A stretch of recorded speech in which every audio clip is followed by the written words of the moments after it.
اقرأ كتاب الله ترق جنانه وتنل عظيم. Okey, kita baca sikit kitab Syarah Bulughul Maram, Kitabus Shalah.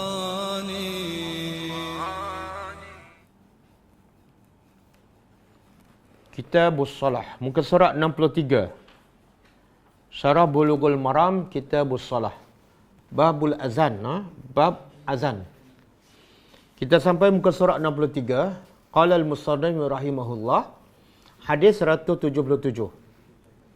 Hadis 177.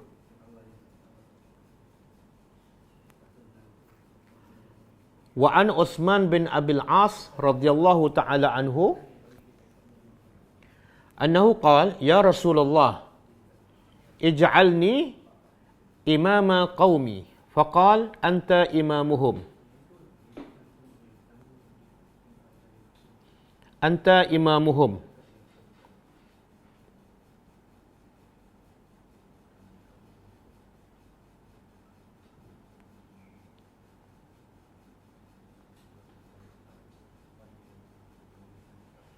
Anta imamuhum. Dengan guru. Jangan tanya. Kemudian waqtadi, kata Nabi, anta imamuhum waqtadi bi ad'afihim wattakhiz muazzinan la ya'khuzu ala azanihi ajra. Maksudnya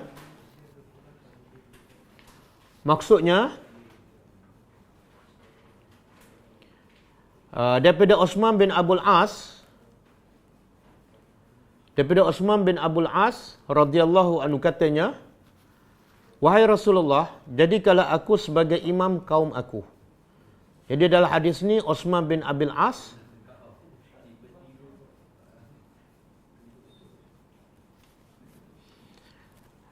kata Utsman bin Abil As, wahai Rasulullah, jadikanlah aku sebagai imam kepada kaum aku. Imam ni maksudnya imam dalam solat. Dan kebetulan Utsman bin Abil As ni memang dah ketua kepada kaum dia. Cuma dia minta pada Nabi, lantiklah aku sebagai imam dalam solat. Mungkin kita salah faham bila minta jawatan ni sebenarnya tak boleh. Dalam Islam memang tak boleh. Minta jawatan adalah dilarang dalam Islam. Sebab jawatan ni adalah satu amanah yang besar dan berat. Tapi di sini sahabat minta dan Nabi bagi. Nanti dia akan ulas. Sahabat minta ni bukan minta sebagai pemimpin. Yang dilarang tu minta jadi pemimpin. Tapi sahabat Abu Utsman ni dia minta hanya untuk jadi imam dalam solat. Dua benda yang sangat berbeza antara pemimpin dengan tanggungjawab amanah yang besar dan berat dengan imam dalam solat yang amanahnya kecil sahaja. Lagi pula Utsman bin Abil As, dia tengok dalam masyarakat dia yang paling layak. Dia yang paling banyak hafal Quran. Maka sebab itu dia minta. Maka Nabi kata, kamu ialah imam. Nabi setuju. Perhatikanlah, tapi bila kamu jadi imam, perhatikanlah. Dan ikutlah orang yang paling lemah di antara mereka. Bila kamu jadi imam, tengok makmum. Perhati yang paling lemah. Apa maksud dia? Iaitu cari yang paling, tengok yang paling tua, yang paling ada masalah dan raikan dia. Kalau adalah umur 90, bacalah ayat yang paling pendek. Jangan tengok orang yang paling kuat. Tengok orang yang paling kuat, paling muda, kamu mungkin baca 3 muka surat kan. Sedangkan ada yang tua tak larat. Jadi raikan orang yang paling tua sekali dan baca ayat sesuai dengan dia. Sebab apa? Islam menjaga daripada fitnah. Kalau ada orang tua menjadi makmum, kemudian mungkin mak yang bawa anak kecil, imam pula baca panjang. Akan jadi fitnah pada Islam. Apa dia? Mana Islam tak meraihkan ada orang tua nak salat Jumaat, tapi baca panjang kan. Jadi itu jadi fitnah. Islam meraihkan semua keadaan manusia.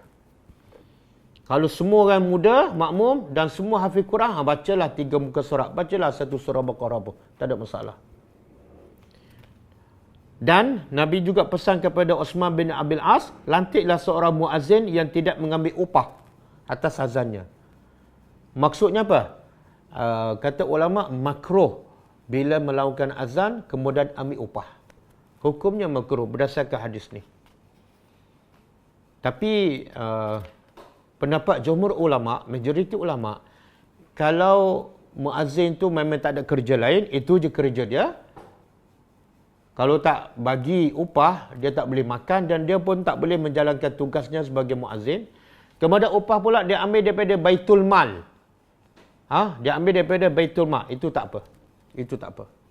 Cuma yang terbaiknya muazzin ni sepatutnya tak perlu diupah. Kenapa? Sebab muazzin ni hanya 5 minit, 10 minit je. Kemudian 5 kali sehari. Dia boleh buat kerja lain, tak ada masalah. Tapi masalah kita sekarang, bila kerja muazzin tak buat kerja lain kan? Full time kat situ. Padahal kerja dia tak berat pun. Tak ambil masa lama. Maka sebab tu perlu diberi allowance penuh. Okey, kita baca huraian dia. Hadis ini menjelaskan tentang hukum melantik imam, solat dan muazzin. Osman bin Abdul As adalah seorang sahabat yang dilantik oleh Nabi Muhammad SAW sebagai pemimpin kaumnya, iaitu Bani Saqif di Taif. Asalnya orang Taif tolak dakwah Nabi. Sampai penduduk Taif baling batu pada Nabi. Tapi akhirnya berkat kesabaran Nabi dan istiqamah Nabi dalam kerja dakwah, akhirnya orang Taif beriman. Ini salah seorang ni. Orang Taif yang beriman dan Nabi lantik dia sebagai ketua dan imam dalam solat, iaitu Osman bin Abdul As. Permintaan Osman itu dibuat kerana beliau mendapati bahawa dirinya mempunyai kemampuan serta kelayakan sebagai imam solat. Kerana tidak terdapat orang lain yang lebih sesuai dan layak dengan kedudukan tersebut. Berdasarkan kelebihan dan kemampuan yang dimilikinya, maka Rasulullah SAW telah memenuhi permintaan beliau dengan melantiknya sebagai imam. Di sini juga menunjukkan yang kuasa nak melantik imam ialah kerajaan ataupun ulil amri. Dan Nabi masa itu ketua negara. Nabi layak untuk melantik siapa saja sebagai imam dalam solat. Permintaan Osman dan pelantikannya sebagai imam oleh Rasulullah tidak bercanggah dengan larangan Nabi Muhammad SAW daripada meminta jawatan. Hal ini disebabkan imam dalam solat dengan imam sebagai pemimpin adalah dua perkara yang berbeza. Imam dalam arti kata sebagai pemimpin mempunyai kuasa, sedangkan imam dalam solat tidak mempunyai kuasa. Justru Islam mengharuskan meminta jawatan imam dalam solat tetapi tidak sebagai pemimpin. Oleh itu, tidakkah Osman bin Abdul As yang meminta Rasulullah supaya melantiknya sebagai imam solat adalah suatu perbuatan yang tidak menyalahi sunnah. Malah dituntut kerana bersesuaian dengan kedudukannya dalam kalangan mereka. Dulu style dulu macam ni. Kalau dia ketua kampung ataupun dialah pemimpin masyarakat, maka dialah jadi imam dalam solat. Zaman Nabi macam tu. Tapi sekarang tak. Yang jadi imam lain, yang jadi pemimpin lain. Yang jadi pemimpin negara tak boleh jadi imam. Yang jadi imam pula tak boleh jadi. Sebab apa? Sebab imam tu tak berapa layak lah tu. Sebab tu imam tu dia layak memimpin dan layak jadi imam dalam solat. Permintaan Osman dan persetujuan Rasulullah SAW juga menunjukkan bahawa seseorang imam hendaklah dilantik oleh pemimpin ataupun pihak berkuasa agama dengan mengambil kira kelayakan dan kebolehan yang dimiliki. Dalam konteks negara kita, urusan agama terletak di bawah kuasa kerajaan negeri yang diketuai oleh sultan bagi negeri yang mempunyai sultan dan agung bagi negeri yang tiada sultan. Oleh itu, kuasa melantik imam terletak di bawah kuasa sultan ataupun wakilnya seperti Majlis Agama Islam Negeri. Di samping itu, para imam juga hendaklah mengambil kira keadaan dan situasi jemaah. Maksudnya, bila jadi imam, kena ambil kira situasi keadaan jemaah. Ada yang tua, ada yang bawa anak kecil, kena raikan. Selain itu, melalui hadis ini juga dianjurkan kepada imam agar memilih. Dalam hadis ini juga Nabi sarankan kepada imam yang pilih muazzin. Maknanya kalau sekarang bukan imam yang pilih muazzin kan? Pihak majlis agama ataupun AJK masjid. Tapi kalau ikut hadis ni, yang memilih imam pemimpin dan yang memilih muazzin imam itu sendiri. Dalam memilih dan melantik muazzin, imam hendaklah memastikan agar tidak melantik muazzin yang meminta upah daripada laungan azannya. Sebaik-baik imam pilih muazzin yang sukarela. Menurut kebanyakan ulama, mengambil upah ke atas laungan azan adalah makruh. Ambil upah disebabkan laungan azan adalah makruh. At-Tirmizi berkata, kebanyakan ulama tidak menyukai muazzin yang mengambil upah melaungkan azan. Mereka menyukai muazzin yang melakukan azan secara sukarela dan tidak mengharapkan sebarang upah atau pembayaran. Imam Hasan Al-Basri pula berkata, jika seseorang yang melakukan azan kerana mengharapkan upah, maka aku bimbang solatnya juga bukan kerana Allah. Kan? Kalau azan dia ambil upah, maka solat dia pun takut-takut tak ikhlas. Tetapi sekiranya muazzin tersebut diberi upah tanpa dia minta. Dia tak minta tapi pihak masjid nak bagi. Ataupun dia beri upah melalui wang baitul mal dan seumpamanya, maka diharuskan, tak ada masalah. Pendapat ini, pendapat yang boleh bagi upah kepada muazzin yang tidak minta upah, ialah pendapat jumhur ulama, majoriti ulama. Menurut Imam Syafi'i dalam kitab katanya, aku menyukai muazzin yang tidak mengambil upah melakukan azannya. Jadi siapa-siapa muazzin yang bermazhab Syafi'i jangan ambil upah lah. Sebab Imam Syafi'i tak suka. Imam Syafi'i tak suka muazzin yang mengambil upah. Pemerintah tidak boleh melantik muazzin yang bergaji jika terdapat muazzin yang mahu melakukan azan secara sukarela. Jadi kalau masjid itu ada 2-3 orang muazzin yang nak lakukan azan secara sukarela, jadi pihak pemerintah tak patut dah lantik muazzin yang tetap dan bergaji.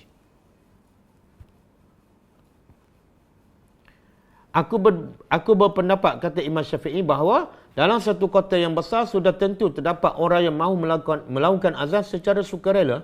Sekiranya tiada, semua tak nak melakukan azan secara sukarela, maka kata Imam Syafi'i, maka bolehlah diambil muazzin dan diberi upahnya daripada harta kekayaan negara.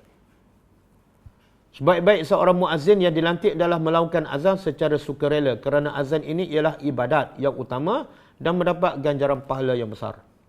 Selain itu, azan juga merupakan satu syiar Islam dan satu keperluan dalam kehidupan beragama dalam kalangan umat Islam. Kita baca pengajaran hadis. Pengajaran hadis, pertama, diharuskan meminta sesuatu jawatan untuk kebaikan agama dan ummah jika tidak bermaksud untuk mendapatkan kuasa. Kalau jawatan tu yang tak ada kuasa dan kita pun layak, boleh kita minta. Mahu nak jadi imam ke? Yang kedua, imam hendaklah terdiri pada orang yang benar-benar layak dan berkompetensi, terutamanya dari sudut bacaan. Jadi, syarat kelayakan utama imam apa dia? Bukan SPM, bukan lulus universiti. Tapi paling banyak hafal Al-Quran, paling banyak tahu tentang hukum hakam agama. Yang ketiga, imam salat adalah dilantik oleh pemerintah ataupun pihak berkuasa agama. Yang keempat, diwajibkan ke atas imam memerhatikan keadaan makmumnya sebelum mendirikan salat agar tidak membebankan golongan yang lemah ketika salat, sama ada kerana uzur ataupun tua. Yang kelima, dianjurkan melantik muazzin yang hanya mengharapkan ganjaran pahala daripada azannya tanpa sebarang upah. Yang keenam, melantik muazzin meminta upah adalah makruh. Yang ketujuh, diwajibkan ke atas pemimpin sentiasa memberikan wasiat dan nasihat kepada pemimpin bawahan dan rakyat jelata. Nabi sentiasa bagi nasihat pada ketua kampung, ketua kabilah, kepada imam. Nabi sentiasa bagi nasihat. Itulah seorang pemimpin yang bertanggungjawab dan amanah. Yang ke-8, kewajipan mengikhlaskan diri kerana Allah dalam setiap amal ibadat. Yang ke-9, diharuskan membayar elang ataupun gaji kepada muazzin yang diambil daripada wang baitul mal dan seumpamanya. اقرأ كتاب الله ترق جنانه وتنل عظيم الأجر والغفران